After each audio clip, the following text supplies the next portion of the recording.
Hey guys, it's your friend John. Wait a second. That's better. Hey guys, it's your friend John here, and today I'll be making another historical weapon. Today I'll be making, and hopefully I can pronounce this word correctly, Goedendag. I'll be making a Goedendag today.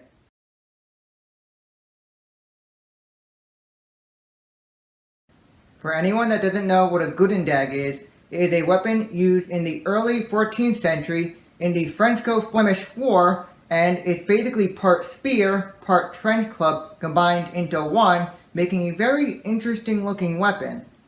To make this Goedendag, the first things you need are a long wooden pole. The one that I'll be using measures at 52 inches long, a metal pipe that can fit around the wooden pole, and one long, larger size metal nail or metal rod. Those are going to be all the things you need to make this weapon. First thing, I got my large nail secured in a vise, and now I'm going to cut off this nail end.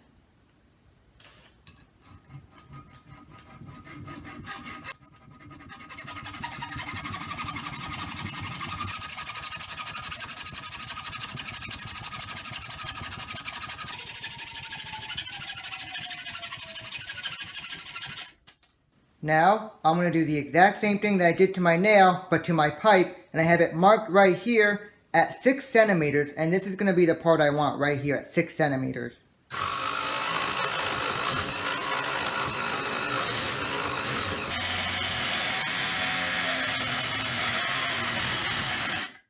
So now that I finished cutting both of them, what I'm going to do next is I'm going to take each one to the belt sander, and I'm going to use the belt sander to help clean up these rough edges so it has a nicer look to it and not this rough cut look to it.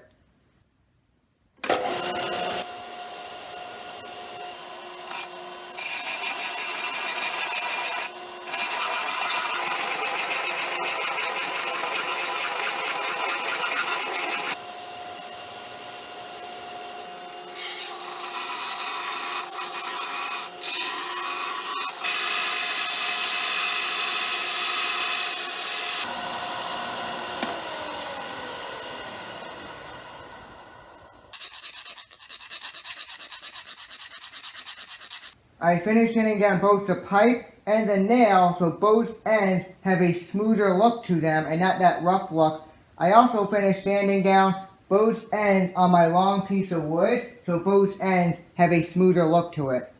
So now I'm going to take my pipe and I'm going to put it in the wood. And what I'm going to do is I'm going to drill a small hole right in the center. And I'm going to take my nail right here and I'm going to hammer it in that small hole, and as I'm hammering the nail in, the wood is going to slowly expand, making this pipe more permanent and solid in there so it just doesn't slide around.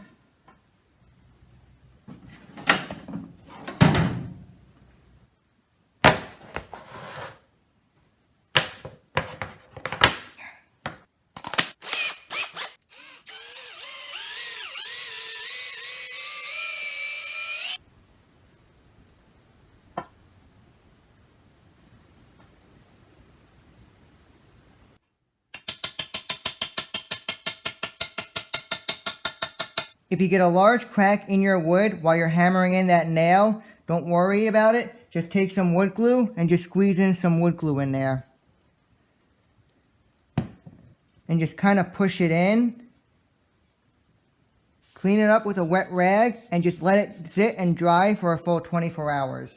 My weapon end is all done. This nail is really wedged in there. It's not coming out. Same for this pipe. I can turn it, I can twist it. It's not going anywhere. I also sanded down right in here on the wood when I split it. After I put the glue in it and let it dry for a full 24 hours, I sanded it down so it would be smooth. I also put some metal filler or weld putty in here when I was cutting it. I scratched it a little bit. So I put some putty in there and I let it dry for a full 24 hours and I sanded that down so it'd be nice and smooth. What I'm going to do next is, you can see I put marks all around my handle, and I'm going to use that to carve it out so it has a nice handle look and grip feel to it.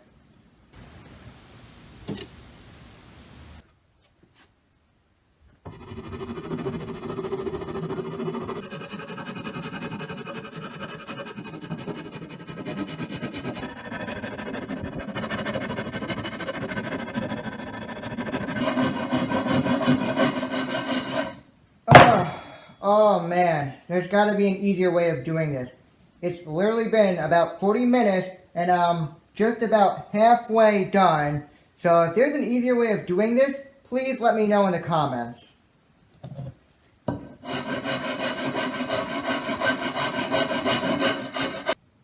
Now that I've finished carving out this spiral groove design grip across my entire wood pole, what I'm going to do next is I'm going to take some black paint and a paintbrush, and I'm going to take that and I'm going to use that to paint inside these grooves to give it a much nicer look.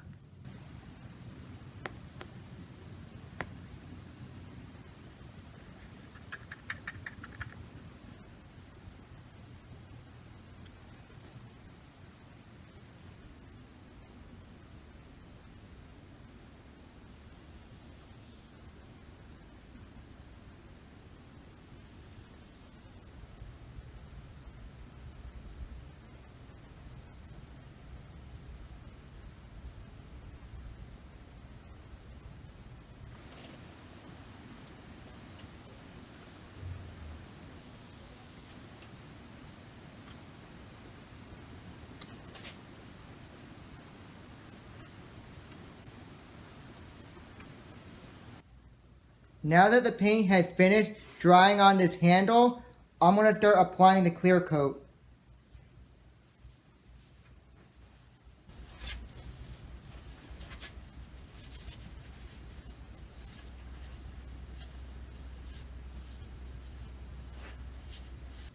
Now that I got my clear coat all on, I'm going to let it sit for a full 24 hours so it can properly dry. Once it's done drying, I'm going to take it to the belt sander and I'm going to sharpen that nail end so it has a good point to it. And I'm also going to clean it up by wet sanding the pipe and the nail. Then I'm going to tape it all up, and then after that, I'm going to spray paint the entire thing black. Then it's going to be complete. Now that my Goedendag, or is it Goedendagen, I forgot how to properly pronounce it.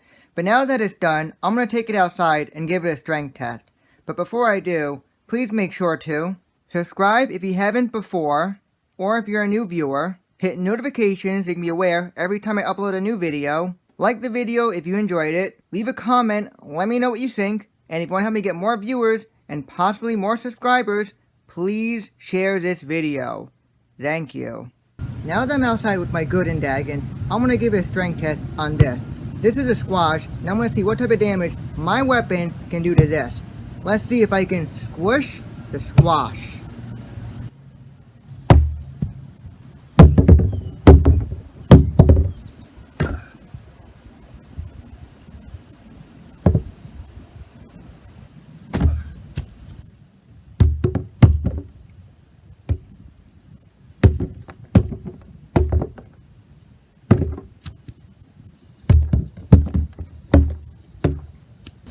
I'm now going to test my weapon on this solid block of ice. As you can see, I got the top part covered with a wrap to protect it so it doesn't get damaged while I'm hitting the ice.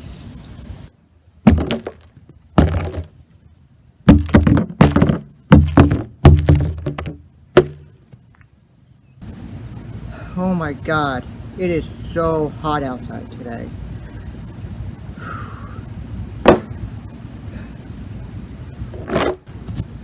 Alright, so now that the weapon testing is over, what are my overall thoughts of it? It's actually a pretty efficient and deadly weapon, and it's also a very simple design that is actually really good.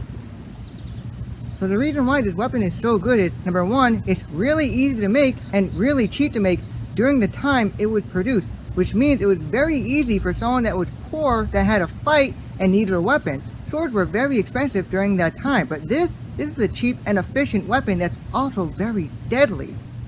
So now I'm going to go on the next thing that makes this weapon so efficient, and that is it's really good being used in battle. I mean, you get really long range, so you can very easily reach your opponent, and you can impact them on the head if they're wearing a helmet or some form of armor, and you can also pierce their armor as well. So this weapon is pretty good at fighting someone that's wearing armor, where a sword, not so much. Wearing armor really does protect you, but a weapon like this can do a lot of damage to someone that's well protected.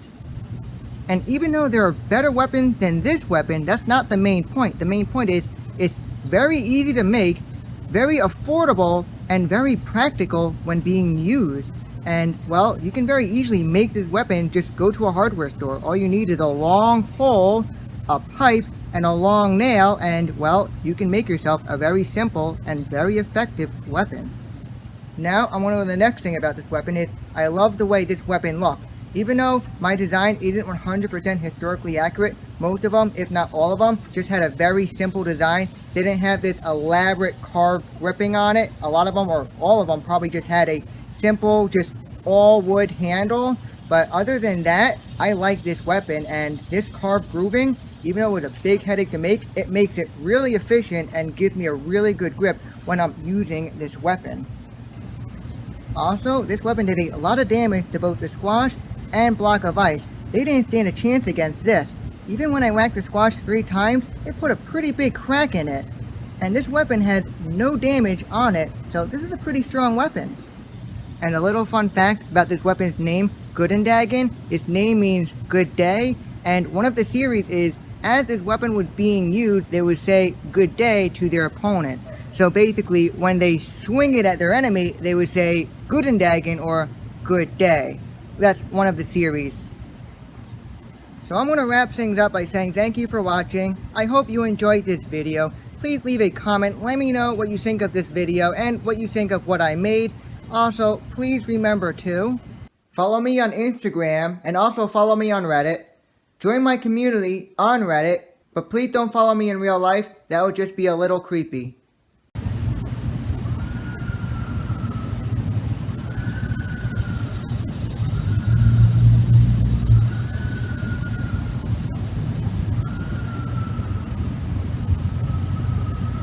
Do you hear that?